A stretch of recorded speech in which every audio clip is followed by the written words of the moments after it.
Hello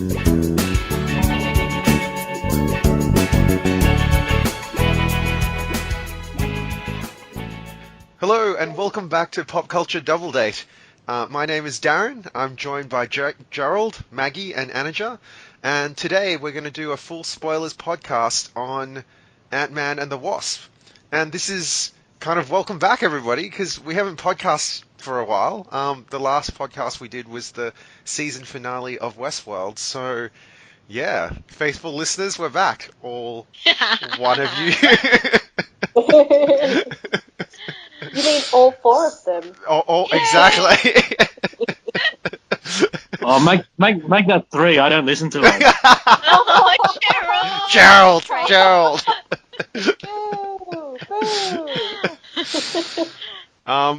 Yeah. So let's have a chat about Antman and the Wasp. I think Mags and I went to see this about 2 weeks ago. I think so. We roughly still remember it, I guess, and I think you guys went to see it last weekend. Is that right? Yeah, we did. So yeah, what do you think? It's the next Marvel film after Avengers: Infinity War, but clearly not a continuation of Infinity War. What did you guys think? Did you guys like it? I had heaps of fun. I thought it was so funny. I really loved all the moments between Scott and his daughter. When you watch them do that whole sequence where they're going on this adventure and they go down the slide and they steal whatever they're looking for. Didn't you just wish that you'd been able to do something like that with your parent, with your dad when you were little? It was just so great. So great. As unrealistic as it was so great. And how else would a superhero play with his daughter anyway? Loved the. I don't know what his name is, but he used to act on Fresh Off the Boat. He plays the policeman, the Chinese. Randall Park.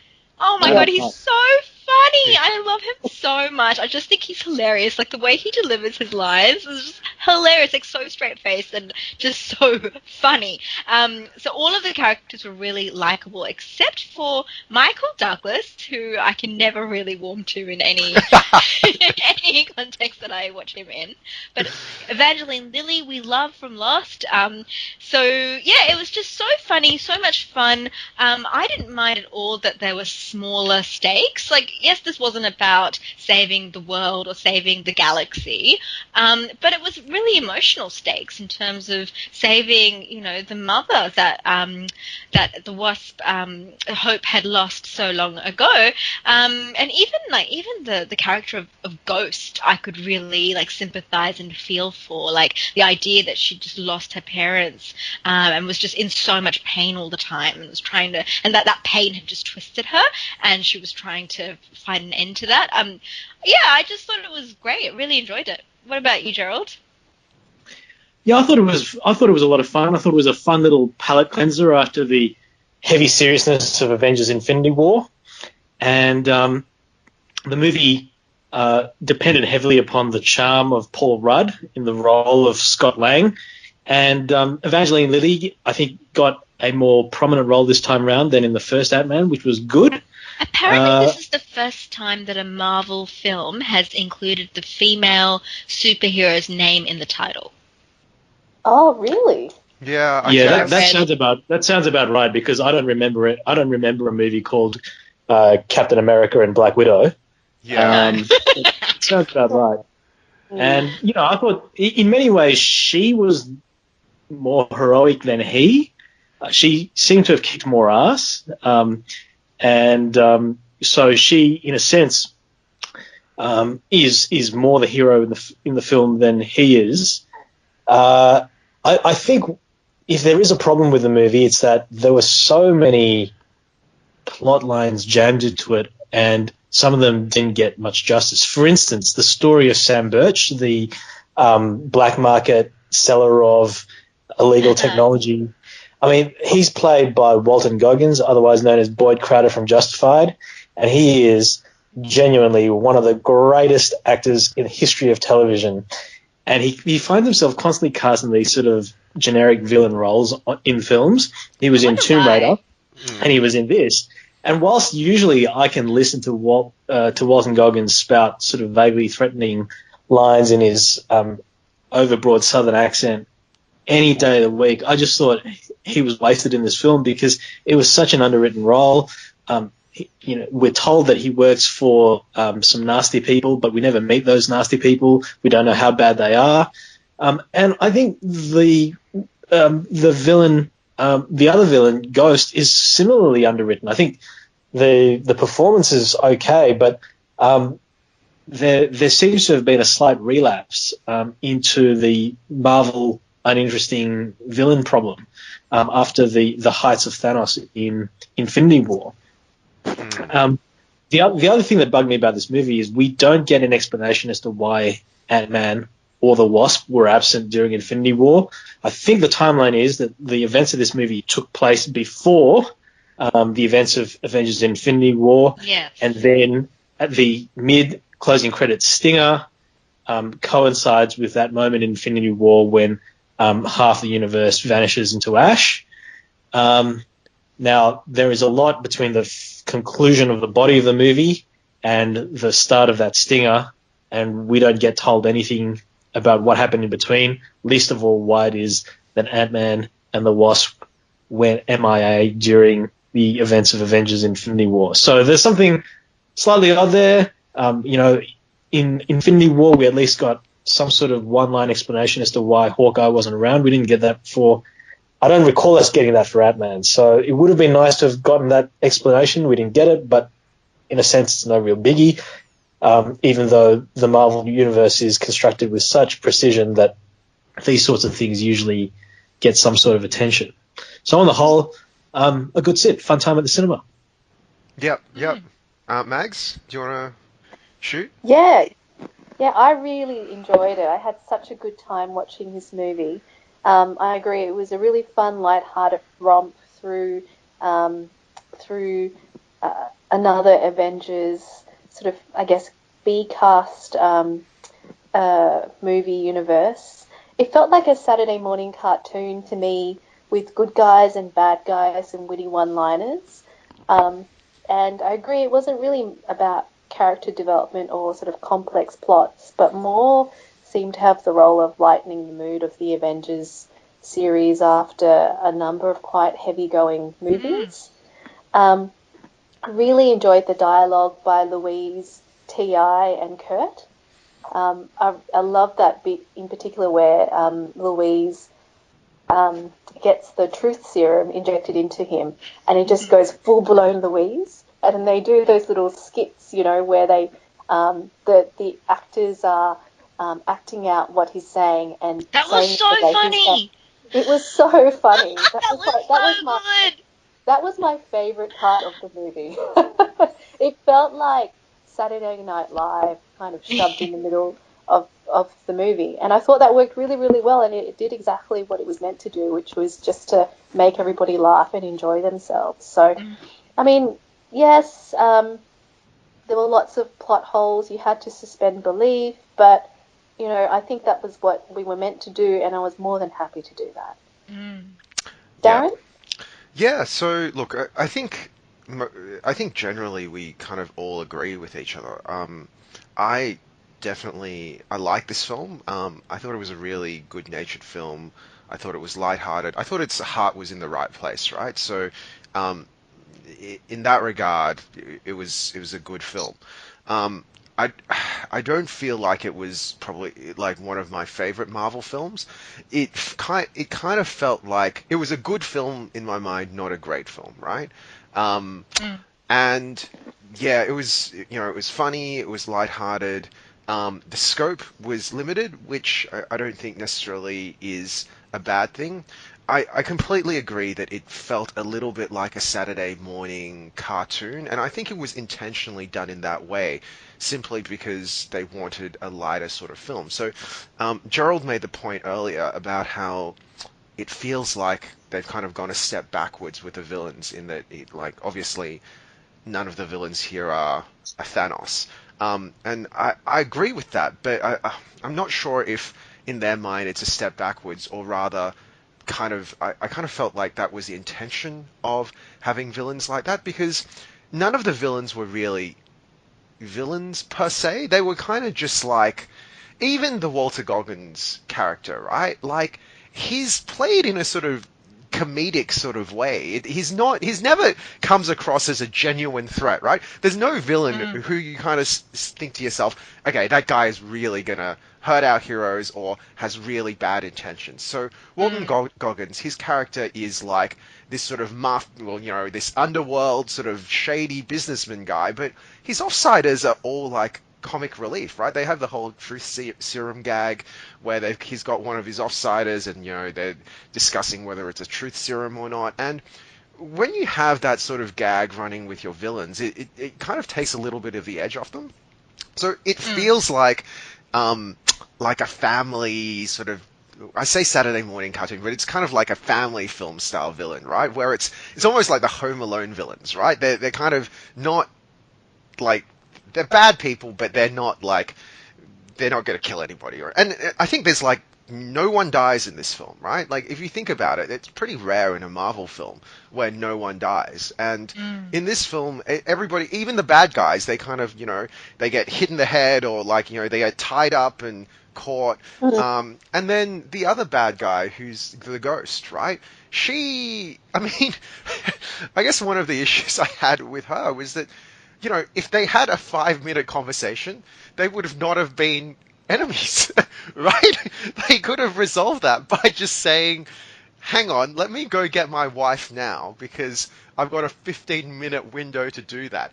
Immediately afterwards, I will turn around and help you and we'll get your problem solved. Done. Well, she couldn't trust him because he was responsible for the death of her father and mother. So she wasn't going to trust him, right? Like all she was invested in was finding an end to her pain.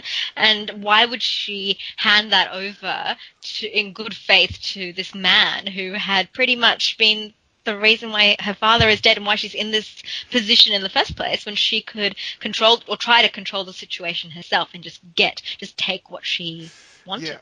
But I think Hank Pym doesn't necessarily, he's not directly the cause, right? He's kind of indirectly the cause. Yeah. I take your point. I just kind of, and then, the way her storyline gets resolved is kind of like this sort of family movie. Like, if you think about the resolution of this film, it's kind of like this family movie resolution where the good guys win. Scott manages to race back home and avoid the parole officer catching him. And, like Michelle Pfeiffer appears out of the thing, the family gets reunited, and in doing so, she uses magical powers to kind of like heal Ghost, right? So it's kind of like it's feel good because it's made like that sort of family movie where the good guys win, the bad guys either get their comeuppance or kind of come to some sort of accord with the good guys, and it's all like happy, right? So yeah, look, I liked it. I thought it was. I mean, it's a comedy, right? First and foremost, this was a comedy. So yeah, it wasn't going to be dark. Yeah. So I mean, even Lawrence Fishburne's character, aka Morpheus, he just came across as a cranky old man. Yeah, absolutely. Because old man disagrees with Hank Pym, and that was about it, really, and that was okay. Yeah, absolutely. Because when you first see his character, you think that he's going to be a villain, because you've seen so many Marvel films where you've got this mild-mannered guy who later turns out to be this horrible creep, right? And then he just turns out to be like a disgruntled ex-employee and who's actually a really nice guy. Like, it's just like everybody is kind of nice in this film. It's look, it felt like, for me, it felt like one of these films that I watched, a wholesome film I watched as a kid when I was growing up, right? It had this 80s, 90s, like, sort of wholesome family feel to it. And I like it. I think those films, like, are sort of rarer nowadays, I guess. And to that extent... Especially when they're done well and they're actually really funny and entertaining, right? Yeah. Agreed. So, yeah. So I guess the other thing that I kind of thought about this film was that I liked how, from a genre perspective, it was So there was that family film aspect to it, but then did you guys feel that there was a heist aspect to this film? I don't know if Yeah. yeah, I don't know if Because of all the car chases, right? And yeah, because there's the booty, there's the lab that they're always kind of passing yeah, from one person to exactly, the other. exactly. Yeah, yeah, yeah. Yeah, because it's kind of I don't know if heist is the right genre, and Gerald, you can correct me if I'm wrong, but you have these these criminal it's I don't know. Like you're It's stealing, right? You're stealing from what the bad guys steal it, and then the good guys steal it back, and then the bad guys steal it. Yeah, It's yeah, and yeah. it's like all these storylines kind of it's kind of like I was saying to Mags, I don't know if there's a specific name for that sort of genre, but it's kind of like the sort of Guy Ritchie film, right, where there are all these disparate sort of storylines and they all converge on the MacGuffin, right?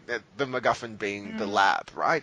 They all converge on the MacGuffin, and the MacGuffin gets sort of thrown around between the different groups, and then that's kind of what causes interest in the film, right? And Mm. when I was watching this, I kind of felt like, hey, this film feels like one of those sorts of films, but different because it's not this sort of edgy, wannabe, hardcore Guy Ritchie style film, but Yeah, because it's it was so it kind of subverted that when all the cars shrank. Like it was yeah, just so yeah, yeah, funny. yeah, exactly, yeah. It was like Yeah. this, yeah, it was like this feel Oh, that good, yeah, that that car chase is probably one of the most imaginative, innovative, and creative action sequences in the whole film because it's the movie's set in San Francisco, and San Francisco is the setting for the movie with the first truly great film car chase, Bullet. And in many ways, this car chase is kind of a tribute to and a stand-up of the car chase in Bullet. So there's a very, very famous sequence in a whole bunch of car chase movies set in San Francisco, which is a car coming over the hill and it's in the air and then sort of crash lands back onto the road. And there's a shot in which it's a little toy car that's flying over the hill and lands back. And it looks hilarious, particularly because there's a massive car, a massive normal sized car coming hot to trot right after that little car. And so if you know your San Francisco based car chase movies like Bullet, like The Deadpool, like perhaps some other movie in the Dirty Harry series, that little sequence would just give you a real kick. And I thought that was absolutely hilarious.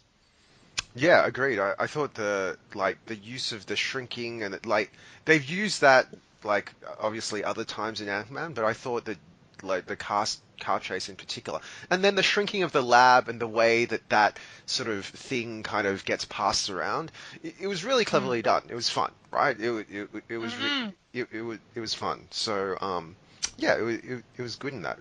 Is there are there any other sort of interesting thoughts that we had about this I film? I have 2 points. My first is, oh my god, how beautiful is Michelle Pfeiffer? Like, how good does she look? Like, does anyone else just was just struck by how gorgeous she was? Anyway, that was my first point. The second point. You realise though that in the first time we see both Michael Douglas and Michelle Pfeiffer, they've been CGI'd to look a lot younger. Yes, No, yes. I don't mean the first time. I mean when they rescue her from the quantum realm. Like, I just thought she looked amazing. Anyway.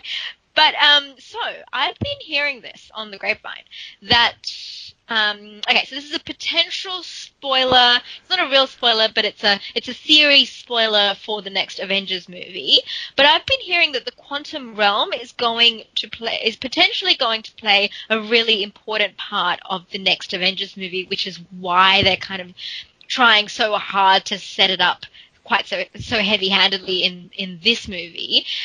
The idea being that if you can go into the quantum realm and bring Michelle Pfeiffer back from nowhere, then maybe you could bring back all of those people that Thanos disappeared with the click of his fingers. Have you guys heard this, and what do you think? Ooh. No, I haven't. Yeah, I haven't heard this either. So That's, how is that? How would that be possible? So does that mean they'd still exist in the quantum realm? So I know nothing more about it. Because it struck me as weird because it's not as though Thanos shrunk them, like he disappeared them. But I've been hearing that might be part of the storyline. And so I don't know. I think it's just like a Reddit style theory at the moment. But it's definitely out there. So something, Jack, you yeah, better. Oh, no, I think you're about to say what I'm about to point to you about. So you go first. yeah. So Surely they're all converging on the Valley Beyond. you forgot Game of Thrones. What's the Game of Thrones Yeah. reference for this? No.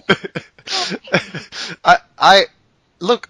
The one thing about the quantum realm that I noticed is that when they are shrinking to get there. Did you guys notice that at one point, like the screen became the refraction? So when Doctor Strange goes into the astral plane, there's that refraction effect.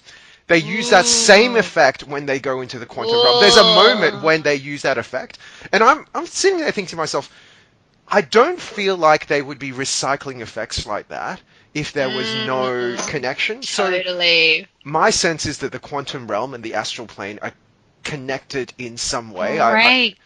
I don't know how, but I mean, like, what's weird is that Michelle Pfeiffer comes back looking pretty damn good, right? And also, she has magic powers for no reason. So I don't know. Maybe she's just been training on the astral plane for however long. I don't know. Maybe when you get small enough, you just end up in the astral plane or something, right?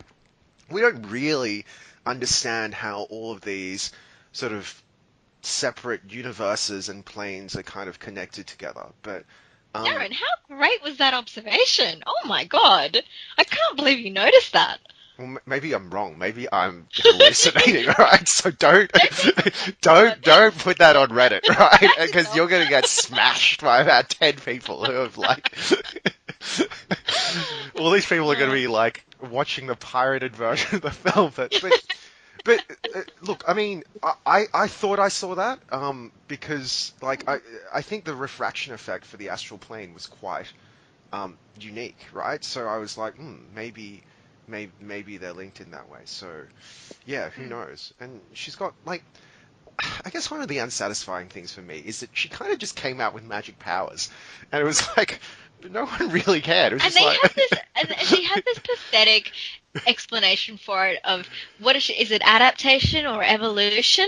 So we're supposed to think that, as part of her ability to be able to survive so long in that plane, Yeah. she adapted or she evolved in a way that would allow her to survive there, and back in the real world that gives her certain powers. But Yeah. how she even knows that? Yeah. I don't know. And why she seems so certain of this, I don't know. Well, mentally she seems so sound, right? If you think about it, if you've been trapped for I don't know 40 years, isolation. Yeah, wouldn't you be with nothing a but touch microbugs crazy? to Yeah. keep company? Oh, Yeah. totally. And then she just rocks up and is like, "Hey, everybody, I'm fine. Let's get on with it." It was like, "Oh wow, you're really balanced as an individual." Did anybody find that Michael Douglas was?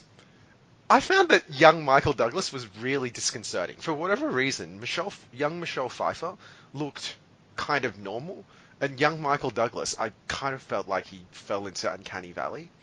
I don't know. Michael Douglas for me he didn't really do it for me. He was just like this sort of Cranky. Yeah. It was he wasn't He lovable. never does it for me. I can't believe he's one of our movie greats at the moment, just because he's older now. It just never worked for me. What about Romancing the Stone? Was he in that? Yeah, he was in that.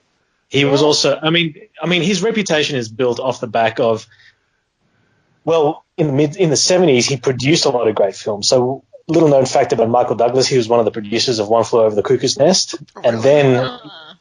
then in the 80s, there was Romancing the Stone, and he won a Best Actor Academy Award for playing Gordon Gekko in Wall Street, in which, setting aside Wall Street 2, which was truly, truly awful, the original Wall Street with Michael Douglas playing Gordon Gekko was a fantastic film, and Gordon Gekko was a really iconic role for good and bad reasons. I mean, he was a great villain, but everyone who watched that movie and worked in finance for about 20 years afterwards thought he was really cool and decided to dress like him and talk like him. But it's so And hard to like separate the acting and the actor from the script and the rest of the story. Do you know what I mean? I find that really but it's a difficult. really charismatic and commanding Performance. performance that he gives in Wall Street. And the greed is good speech, which was meant to be actually a condemnation, which Oliver Stone had intended to be a condemnation of the Reagan materialism of the 80s, has been taken by generations of investment bankers and hedge fund boards ever since to be a statement of their creed. But but it is a tremendously well delivered speech, and the way he commands and fills the screen in that particular moment in that movie is really something to behold. And he was excellent in a movie in the mid-90s called Falling Down, where he plays this middle-aged Falling man. Down is an amazing film. Yeah. That is quite possibly Joel Schumacher's only good film. I didn't even realize that was a Joel Schumacher film. I just remember. I think I've seen him in a lot of really bad films. I think that might be the problem. Yeah. well, But not no, bad I mean, films, but where his role hasn't been quite so good. And look, I agree, he's totally charismatic. I think he loses some of that charisma in this movie, but yeah. Well, what do you think of the Hank Pym from Ant-Man 1 versus Hank Pym in Ant-Man 2? Do you think there's a difference? I can't even remember him from Antman 1. This is the problem with these movies. They're heaps of fun, but they're not necessarily that memorable. Yeah.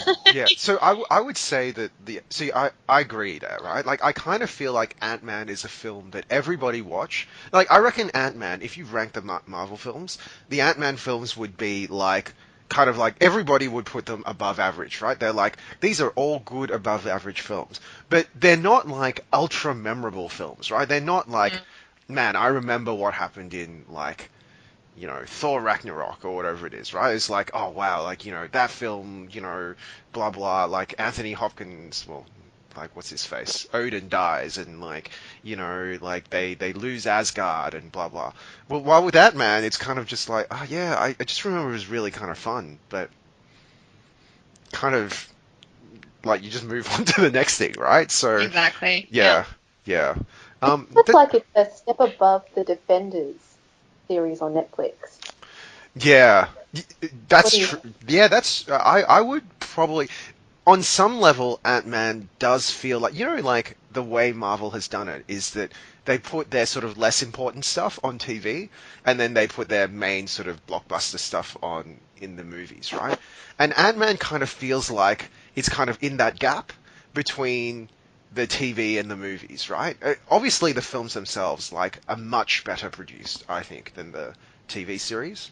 But yeah, like in terms of the scope of the material, it feels like that sort of it feels like that TV, well, slightly bigger than the TV niche, I guess, right? But yeah. I still think though, like, I mean, it is at the end of the day, it is a good film, and it does feel like a movie, right? Like it's not, yeah. I also like about these Marvel films that they're not afraid to take time, right? Like, I mean, we're basically meant to believe that this film occurred like 2 years after Civil War, right? And this film, I think, physically in our world has appeared about 2 years after Civil War, and they're kind of not afraid to kind of like, how should I articulate this? I think when you read comic books, right? Comic books, there's never a sense of the flow of time, right? Like, I think, Gerald, you'd understand this, right? When you read, say, a Batman comic or something like that, it's kind of, unless it's very distinctly like, Batman is now ultra old, or this is ultra young Batman. Like, where it gets placed in the timeline is kind of just like, whatever, right? This story can kind of, yeah. It's like James Bond, because I mean James Bond exists in and out of time. Yes. So yes, he exactly. stays young forever, even though decades have passed since we first saw him. So in a sense, he does. There is some continuity in the timeline, but there isn't, and he stays young forever. So he exists both in and out of time. And Batman, Superman, and all the other superhero comic characters that we love, I like that. Yeah, and I feel like with Ant-Man, it's actually really clear that Marvel is not afraid of just saying, time passes in this universe, right? And these guys are kind of going to get old. Like, you see his daughter age, right? Like, his daughter in the first film is, like, young. I mean, she's still young, but she's visibly aged, and they make no apology that 2 years has passed. Like, he hasn't been Ant-Man for 2 years. Like, he's been under house arrest, right? Which in some ways is kind of like refreshing, because it's not like these guys are out being heroes every day of the week. It adds weight to their adventures when they do go out adventuring, because it's not like they do this like 7 days a week. While in comic books, it feels like, every afternoon. It's their job. Yeah, Wolverine and the X-Men are out on like sort of life-threatening adventures, right? Like, that's not how, like, Scott Lang works, right? Like, he dons the Ant-Man suit, and every time he does that, that's like a pretty special sort of occasion. And yeah, I'm actually really glad that they're not afraid of sort of tackling the time issue head on, because I think it makes for a more heroes that are more identifiable, and it feels like, it feels like a more I feel more resonance with the universe as a result, right? So, yeah. But it also reinforces the fact that Ant-Man or Scott Lang is more of an everyman than almost any other hero in the Marvel Cinematic Universe. I mean, he's just a dude. Yeah, absolutely. He's not a billionaire tycoon. He's not a Norse god. He is not the product of an experiment that took place in World War II. He's just a dude, and he happens to have chanced upon Hank Pym and Hope, and donned the suit and done some heroic deeds in the first Ant-Man, and then made a bit of an ass of himself in Civil War. And he's just a guy, and you look at his mates, Louise and the two other guys, and they're sort of all they're all schlubby, and they run a dinky little security firm. So he's sort of the everyman of the franchise, and in that respect, he's he and Peter Parker are probably the most normal of the yeah, and I think it's important. I think it's cinematic universe. Yeah, I agree. I think it's important that you have heroes like that, right? Because, heroes like Captain America are like ideals almost, right? But the way they portray Scott Lang, like, is relatable. Yeah, super relatable. And if you think about it, his main motivation in this film is basically, I want to be I want to be happy with my family, and I want to help this other family reunite, right? And where I can, I want to help people. Like, it's like a really relatable, like, down-to-earth type of scenario. And I guess, the result, as we said, is that it's probably not as memorable as some of the other stuff. But when you're watching it, I think part of, like, we've said how feel-good it is, but I think part of the reason why it is so feel-good is because it's so relatable, and their motivations are so normal, right? Like, so, like, you're not some sort of, like, super idealistic dude. You're just a guy who just wants to have, like, a happy family, which I think everybody, like, most people can relate to, right? So, yeah. And I think that's one of the distinguishing features between the MCU and the DCEU. In the DCEU, you've got the heroes in the Justice League: Batman, Superman, Wonder Woman, Aquaman, the Flash, and Cyborg. I mean, none of these is just a guy. They're all in the case of Superman and Wonder Woman, they're sort of godlike or demigod-like. Batman is this sort of tortured business tycoon, and the other figures are all supernatural, and none of them feels as if they live in our world. Whereas Peter Parker and Scott Lang feel as if they do. And I think that speaks to the versatility of the Marvel universe. It's not just a one-trick studio, Marvel. They can make the sort of grand mythic tale, and that began modestly with the first Thor film, but it's steadily progressed. So, and culminated in Avengers: Infinity War. But they're capable of making smaller, funnier movies that are almost in a different genre. If you, for instance, if you were to look at, say, Captain America: Winter Soldier, which is sort of kind of like a paranoid political thriller, and then look at the first or second Antman, both of which are more like lighthearted heist movies in the sort of Ocean's 11 mold, you would struggle to recognize them as having been produced by the same studio and in the same genre. But and so we do get more versatility and more variety in the Marvel universe in a way that leaves, I think, DC currently for dead. Yeah. I think DC at this point, like, they've been left in the dust, right? So, yeah. Okay, well, I think we've said a lot about this film. Do we want to have a chat about where we think Marvel is going?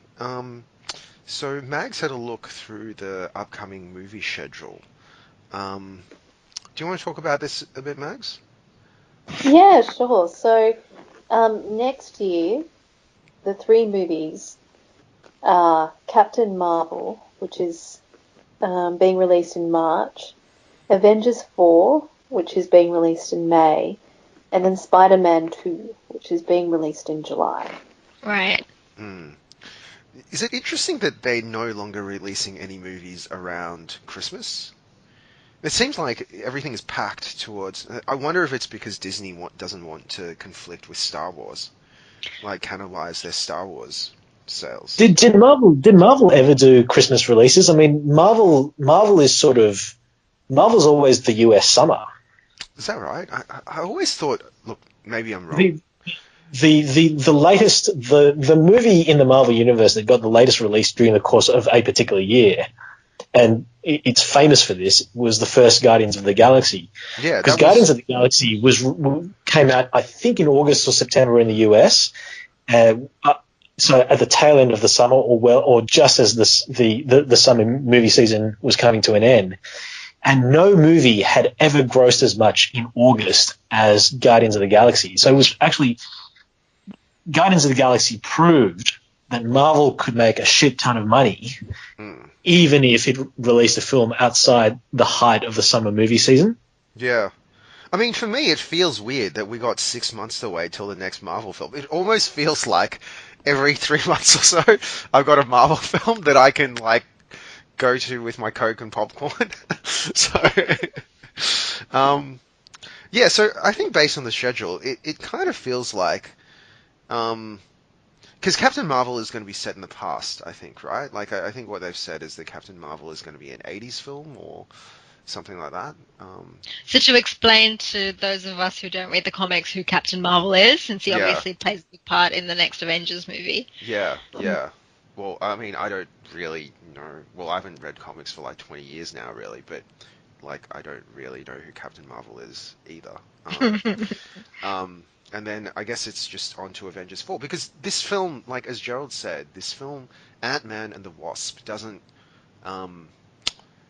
It does kind of feel a little bit out of the whole Avengers Infinity War thing. Yeah, it's kind of unclear where it fits. I guess the only chronological point we get with Avengers Infinity War is the stinger, where everyone disappears and he's stuck in the quantum realm. Yeah. So, yeah, I'm pretty sure he's going to be back for he'll be back for Avengers 4.